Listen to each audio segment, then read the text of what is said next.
Chapter 5. Arkadyevich had learned easily at school, thanks to his excellent abilities, but he had been idle and mischievous, and therefore was one of the lowest in his class. But in spite of his habitually dissipated mode of life, his inferior grade in the service, and his comparative youth, he occupied the honorable and lucrative position of president of one of the government boards at Moscow. This post he had received through his sister Anna's husband, Alexei Alexandrovich Karenina, who held one of the most important positions in the ministry to whose department the Moscow office belonged. But if Karenina had not got his brother-in-law this berth, then through 100 other personages, brothers, sisters, cousins, uncles, and aunts Oblonsky would have received this post, or some other similar one, together with the salary of 6,000 absolutely needful for them, as his affairs, in spite of his wife's considerable property, were in an embarrassed condition. Half Moscow and Petersburg were friends and relations of Stepan Arkadyevich. He was born in the midst of those who had been and are the powerful ones of this world. 1/3 of the men in the government, the older men, had been friends of his father's, and had known him in petticoats. Another third were his intimate chums, and the remainder were friendly acquaintances. Consequently, the distributors of earthly blessings in the shape of places, rents, shares, and such, were all his friends, and could not overlook one of their own set, and Oblonsky had no need to make any special exertion to get a lucrative post. He had only not to refuse things, not to show jealousy, not to be quarrelsome or take offense, all of which from his characteristic good nature he never did. It would have struck him as absurd if he had been told that he would not get a position with the salary he required, especially as he expected nothing out of the way. He only wanted what the men of his own age and standing did get, and he was no worse qualified for performing duties of the kind than any other man.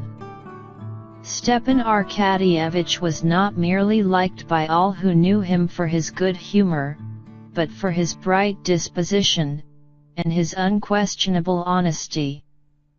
In him, in his handsome, radiant figure, his sparkling eyes, black hair and eyebrows, and the white and red of his face, there was something which produced a physical effect of kindliness and good humor on the people who met him.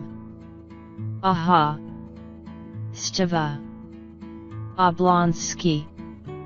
Here he is, was almost always said with a smile of delight on meeting him.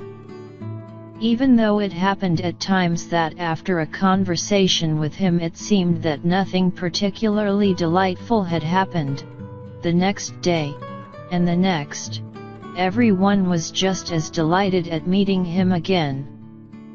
After filling for 3 years the post of president of one of the government boards at Moscow, Stepan Arkadyevich had won the respect, as well as the liking, of his fellow officials, subordinates, and superiors, and all who had had business with him. The principal qualities in Stepan Arkadyevich which had gained him this universal respect in the service consisted, in the first place, of his extreme indulgence for others, founded on a consciousness of his own shortcomings. Secondly, of his perfect liberalism, not the liberalism he read of in the papers, but the liberalism that was in his blood, in virtue of which he treated all men perfectly equally and exactly the same, whatever their fortune or calling might be. And thirdly, the most important point, his complete indifference to the business in which he was engaged, in consequence of which he was ever carried away, and never made mistakes.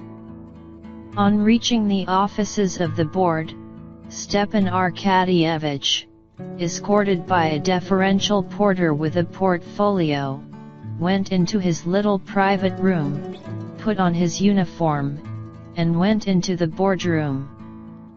The clerks and copyists all rose, greeting him with good-humored deference. Stepan Arkadyevich moved quickly, as ever, to his place, shook hands with his colleagues, and sat down. He made a joke or two, and talked just as much as was consistent with due decorum, and began work. No one knew better than Stepan Arkadyevich how to hit on the exact line between freedom, simplicity, and official stiffness necessary for the agreeable conduct of business. A secretary, with the good-humored deference common to everyone in Stepan Arkadyevich's office, came up with papers, and began to speak in the familiar and easy tone which had been introduced by Stepan Arkadyevich. We have succeeded in getting the information from the government department of Penza. Here, would you care? You've got them at last, said Stepan Arkadyevich, laying his finger on the paper. Now, gentlemen. And the sitting of the board began. If they knew, he thought, bending his head with a significant air as he listened to the report, what a guilty little boy their president was half an hour ago. And his eyes were laughing during the reading of the report. Till 2 o'clock the sitting would go on without a break, and at 2 o'clock there would be an interval and luncheon. It was not yet 2, when the large glass doors of the boardroom suddenly opened and someone came in. All the officials sitting on the further side under the portrait of the Tsar and the eagle, delighted at any distraction, looked round at the door, but the doorkeeper standing at the door at once drove out the intruder, and closed the glass door after him.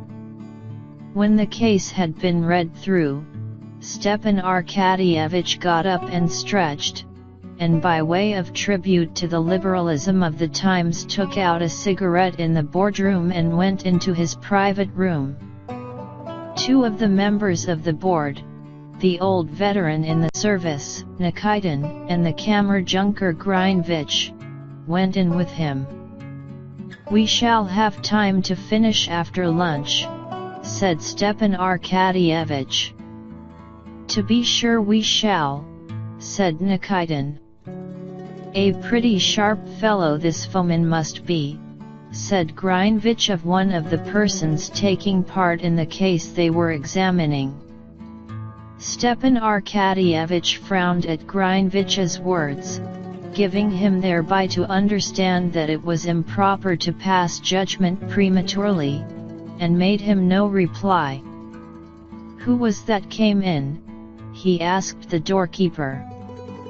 Someone, Your Excellency, crept in without permission directly my back was turned. He was asking for you. I told him, when the members come out, then. Where is he? Maybe he's gone into the passage, but here he comes anyway. That is he, said the doorkeeper, pointing to a strongly built, broad-shouldered man with a curly beard, who, without taking off his sheepskin cap, was running lightly and rapidly up the worn steps of the stone staircase.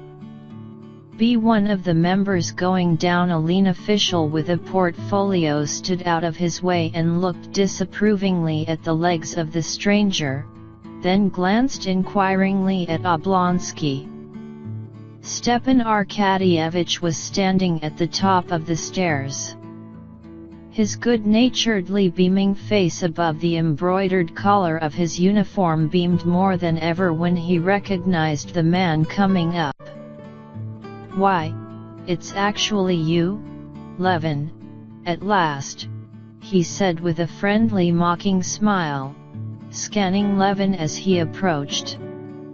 "How is it you have deigned to look me up in this den?" said Stepan Arkadyevich, and not content with shaking hands, he kissed his friend.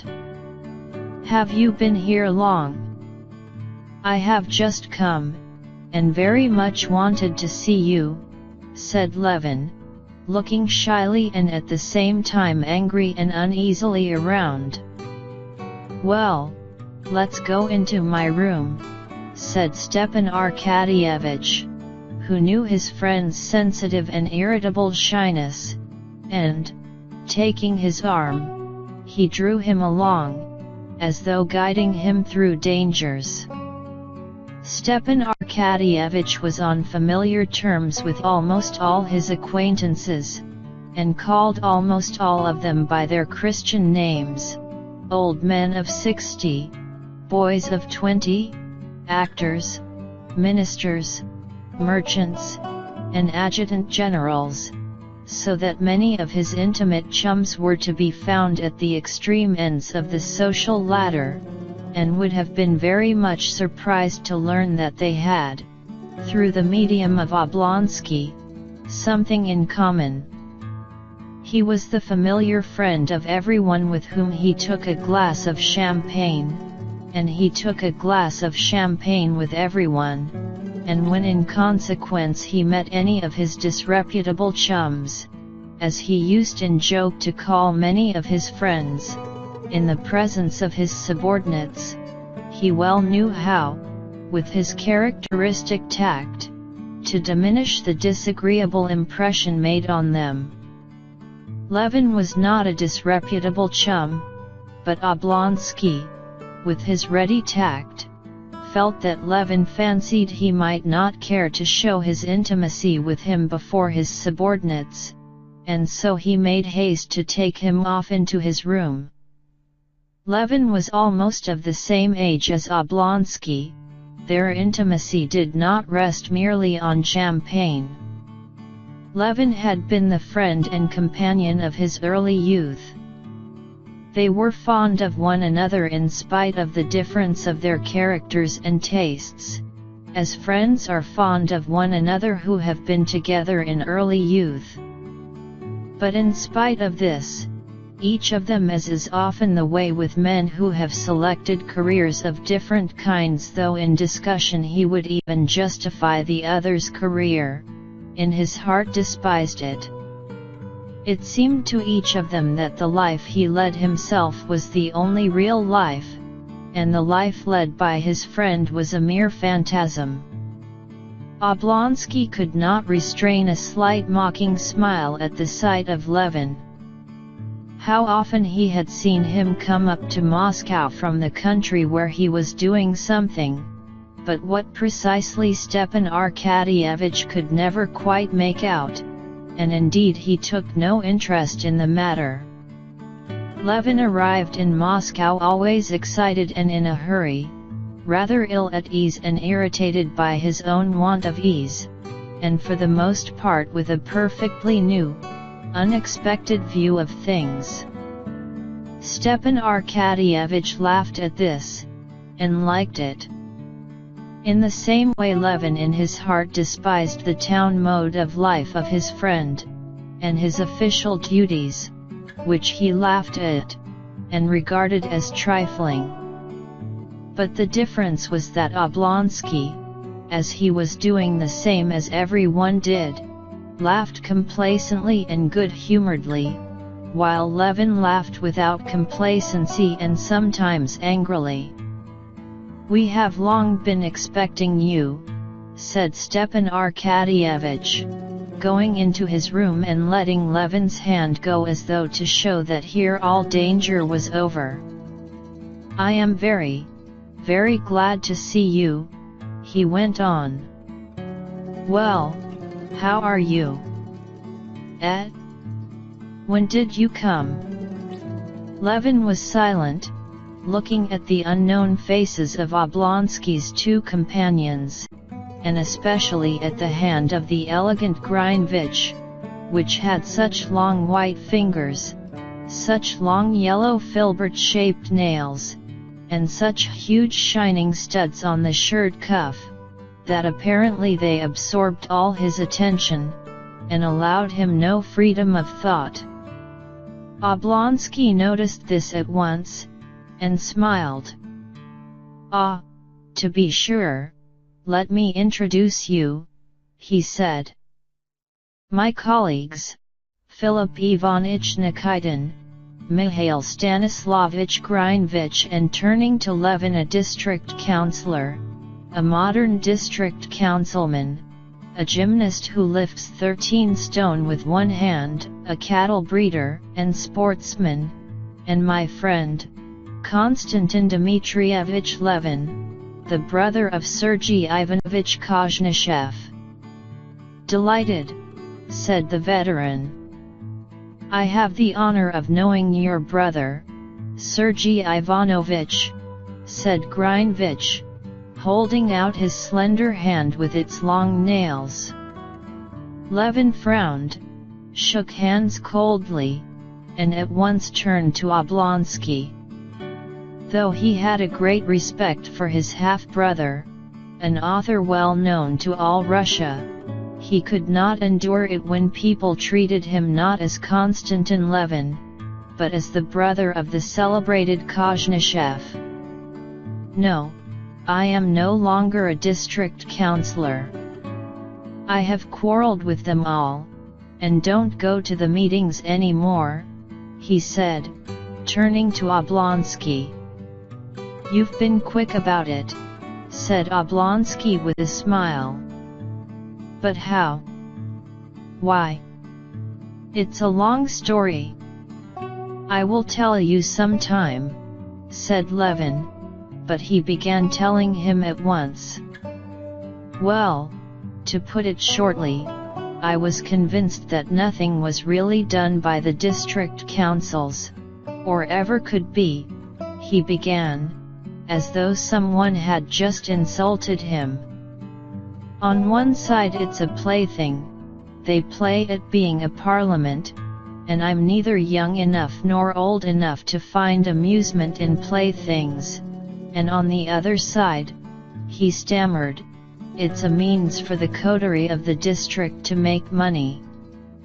Formerly they had wardships, courts of justice, now they have the district council not in the form of bribes, but in the form of unearned salary," he said, as hotly as though someone of those present had opposed his opinion. "Aha!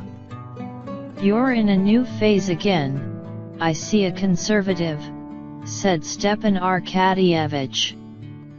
"However, we can go into that later." "Yes, later. But I wanted to see you," said Levin, looking with hatred at Grinevich's hand. Stepan Arkadyevich gave a scarcely perceptible smile. "How was it you used to say you would never wear European dress again?" he said, scanning his new suit, obviously cut by a French tailor. "Ah, I see, a new phase." Levin suddenly blushed, not as grown men blush, slightly, without being themselves aware of it, but as boys blush, feeling that they are ridiculous through their shyness, and consequently ashamed of it and blushing still more, almost to the point of tears. And it was so strange to see this sensible, manly face in such a childish plight, that Oblonsky left off looking at him. "Oh, where shall we meet? You know I want very much to talk to you," said Levin. Oblonsky seemed to ponder.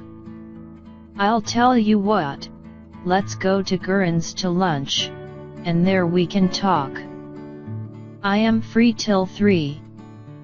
"No," answered Levin, after an instant's thought, "I have got to go on somewhere else." "All right, then, let's dine together." "Dine together? But I have nothing very particular, only a few words to say, and a question I want to ask you, and we can have a talk afterwards." "Well, say the few words, then, at once, and we'll gossip after dinner." "Well, it's this," said Levin, "but it's of no importance, though." His face all at once took an expression of anger from the effort he was making to surmount his shyness. "What are the Shtcherbatskys doing?" "Everything as it used to be," he said. Stepan Arkadyevitch, who had long known that Levin was in love with his sister-in-law, Kitty, gave a hardly perceptible smile, and his eyes sparkled merrily. "You said a few words, but I can't answer in a few words, because—" "Excuse me a minute."